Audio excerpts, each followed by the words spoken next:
Soo dhawo daawade. Haddii ay tahay markii ugu horreysay, fadlan subscribe, like, share intaba noo taabo aad iyo aad mahadsan tahay. Maanta sheekadeeni waxay ku saabsan tahay sheeko ama dhacdo uu sameeyey nin lagu magacaabo Bruce Reynolds. Waddanka Britain 1963 waxa ahayd xilli ay dunidu ku jirtay isbeddel aad iyo aad u weyn. Habeen ka mid ah habeenada bisha August lagu qiyaasay inay ahayd 8 August, mar kaliya ayaa ay wax walba istaageen. Tareen caan ahaa oo laga isticmaali jiray Britain oo ay lahayd boqortooyada Britain Ingiriisku oo loo yaqaanay Royal Mail oo sidee lacagta waddankaasi laga isticmaalo ee pounds u siday bangiga Britain ayaa lagu joojiyey meel cidlo ah. Ma jirin wax rasaasoo la riday, ma jirin wax qaraxyo la isticmaalay, laakiin 15 nin ayaa la baxsay lacag lagu qiyaaso 2.6 milyan pounds oo maanta u dhiganta lacag lagu qiyaaso 9 milyan oo dollar. Sheekadani kaliya maaha mid ku saabsan dhac kaliya, waa sheeko ku saabsan nin dhalinyaro ah oo aad u caqli badan oo lagu magacaabo Bruce Reynolds, kaasoo nolosha u arkaya sida ciyaarta loo yaqaano chess. Wuxuu rabay inuu jabiyo nidaamka dowladda isagoo adeegsanaya maskaxdiisa. Bal markaa maanta inageeyanu isla eegno sheekada ninkaas dhalinyarta ahaa waqtiga 1963 ee lagu magacaabay Bruce. Sheekadiisana dhex gali doonaa, waxaanu eegi doonaa balbaxsashadiisii, dhacii la yaabka lahaa uu sameeyey iyo meesha ay ka dhaceen malaayiinka dollar.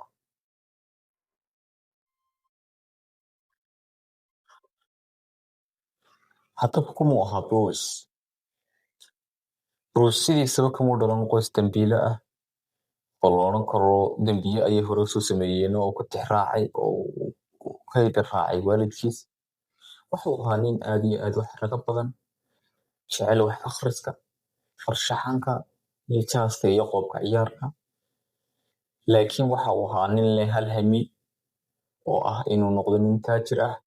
oo aan marnaba u shaqayn qof kale. Waxa uu bartay sida loo dhaco goobaha aadka u adag isagoo ka tixraacaya isagoo maadaama uu jeclaa akhriska. Wuxuu aad u akhriyi jiray sida ay dadkii hore u sameeyeen meelaha ay dhaceen iyo dhacdooyinkaas iyo sheekooyinkaas aad u akhri jiray. Wuxuu markaa wuxuu baran jiray sida loo jabiyo meelaha ay aad u adag tahay in la jabsado. Sanadii 1960 wuxuu tijaabiyey awooddiisa isagoo isku dayay inuu dhaco garoonka Heathrow oo ah garoomada ugu waaweyn waddankaas Ingiriiska. Waxa ay isagii asxaabtiisu heleen lacag fiican, haddana Bruce wuxuu dareemayay inay kooxdiisu weli gaadhin hamigiisii iyo meeshii uu rabay. Haddaan rabo inaan taariikh galo, wuxuu yidhi ninkaas markaa maadaama ay dhaceen garoonkii ugu weynaa Ingiriiska, aniga lacagtan way nagu yartahay, haddaan rabo inaan gaadho ama taariikhdan galo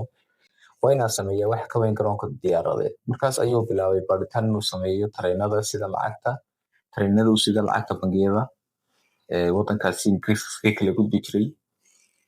Marka ayuu bilaabay inuu baaritaan sameeyo, tareenkana xaguu maraa, kana xaguu tagaa, bangiga kiibaa geeya, lacag intee leeg baa la qaadaa, wiilkii baa qaada, ciidan intee leeg baa geeya meeshaas. Wuxuu sameeyey research fara badan oo aad iyo aad u fara badan inta aanu sheekadii ama qaadin tijaabadiisii uu 15 nin u adeegsanayay. Markii uu sameeyey researchkaas,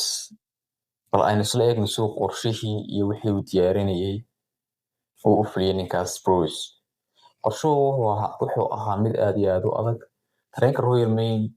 wuxuu ahaa mid ammaan ah oo ammaankiisa aad loo adkeeyay waayo wuxuu lacag aad iyo aad u fara badan oo dowladdu leedahay. Haddaba tareenka sidee loo joojiyaa buu yidhi. Waxa uu shaqaaleysiiyey nin ku takhasusay beddelada calaamadaha tareenka. Saacaddu markay ahayd 3 habeenimo, waxay dabooleen nalkii cagaarnaa ee waddada tareenka ku xidhnaa. Nalka cagaaran markuu baxayo tareenka wuu soconayaa, kacas markuu baxayna wuu istaagayaa. Kii cagaarnaa way beddeleen, mid cas bay meesha dhigeen oo ku shaqaynayay battery. darawalkii tareenka oo lagu magacaabi jiray Jack Mills waxa uu qaatay ama uu weysiiyey maadaama uu ka xasbaxayo wadadu way xiran tahay markii la istaagay 15 nin oo wajiga xiran ayaa meeshii ka soo yaacay ninkii darawalka ahaa bay aad u garaaceen waxay geeyeen buundo oo yaqaano Bridgado Bridge halkaas ayay ku xidheen silsilad iyagoo gacan ama isku soo dhiibaya 15 nin 120 jawaan oo ay ku jirta lacagtii ahayd inay dhacaan ee ahayd 2.6 million pounds muddo 20 daqiiqo ayaa ay lacagtaasi gurayeen iyagoo isku dhiibiyeen kan uu dhiib si ay lacagtaas u dhacaan markii ay lacagtaasi 20 daqiiqo ay qaadayeen ay gurayeen kadib lacagtii ay ka dhameeyeen tareenkii way la wada degeen waxay isku dayeen inay baxsadaan kooxdu markii ay israacday ay lacagtii qaateen waxay u baxsadeen dhinacaas iyo meel bannaan ahayd oo beer ahayd oo loo yaqaano Leather Slide Farm waxay halkaasi ku qaybsadeen lacagtii iyagoo dareemay inay yihiin kuwa aan weligood qaban karin si ay waqtiga iskaga dilaan oo inta ay boolisku jeediyaan ama buuqan iyo waxaan jiraan ayay waqtigaas u dhaafiyaan waxay ciyaaraan ciyaar loo yaqaano Monopoly iyagoo isticmaalaya lacagtii ay soo dhaceen laakiin waxay sameeyeen khalad dhimasho ah inkastoo ay isku dayeen inay markii ciyaartii wixii ay dhamaysteen inay meesha iska nadiifiyaan oo aanay wax raaxa ka tagin haddana waxay ka tageen fingerprintkoodii ama gacmahoodii iyagoo dee ka tegay khamrigii iyo caadadii sharaabka iyo wixii ay caanaha iyo waxaas ka cabayeen ayay kaga tegeen meeshiis way isku dayeen inay masaxaan laakiin haddana raacii markaasay kaga tegeen adoo liiskii markii lasoo dejiyay dadka wax dhacaa tuugada ninkii boos iyo 15 asxaabta la ahaa waxay ku jireen liiskii boolisku raadinayay waayo walaal waxa la dhahaa nimankaasi mar haddii laga waayo meeshii ay joogeen liiskii waa lagu daray waxay leeyihiin nimankaasna way ku jiraan la qaadi doono maadaama ay tixraacday si ka tageen boolisku waxay bilaabeen inay ugaarsadaan ninkii Bruce asxaabtiisii si kolba xabad u qabanayeen ayaa asxaabtiisii dhammaan wateen ninkii Bruce ahaaba laakiin Chan iyo Edmel alaaliya meel u dhigay waa la waayey waxa uu baxsaday dhankaas iyo dalka Mexico waxa uu halkaas ku noolaa oo ku raaxaysanaya lacagtii soo dhacay laakiin ta lacag waa soo dhacday lacagtan haddana ku shaqeynay maaha hadda lacag soo dhalanaysa way dhamaanaysa ciladu doodayba ku badatay lacagteeda si dhamaanaysa wuxuu ku aansaday inuu bal si qarsoodiya ugu noqdo wadankii uu ka yimi ee Ingiriiska wuxuu sirday markaa boolisku ku ilaabeen dhacdadii dadku wax way ilaabeen laakiin boolisku waxba ma ilaabeen in lagu magacaabi jiray Tommy Butler oo ahaa baaraha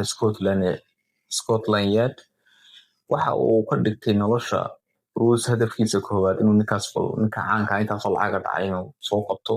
sanadii 1968 boolisku waxa ay dhacay gurigii Bruce oo ku yaalay meel loo yaqaano Torquay isagoo aan istifaacin Bruce waxa uu eegay Butler wuxuu ku yidhi soo dhawow aan ku hambalyeynaya waad qabatay muddo dheer ayaad sugaysay ninkii booliska waxa ku yidhi waa kaalay sidii baa lagu qabtay ninkii waxa lagu xukumay muddo 15 sano 15 sano markuu soo dhamaystay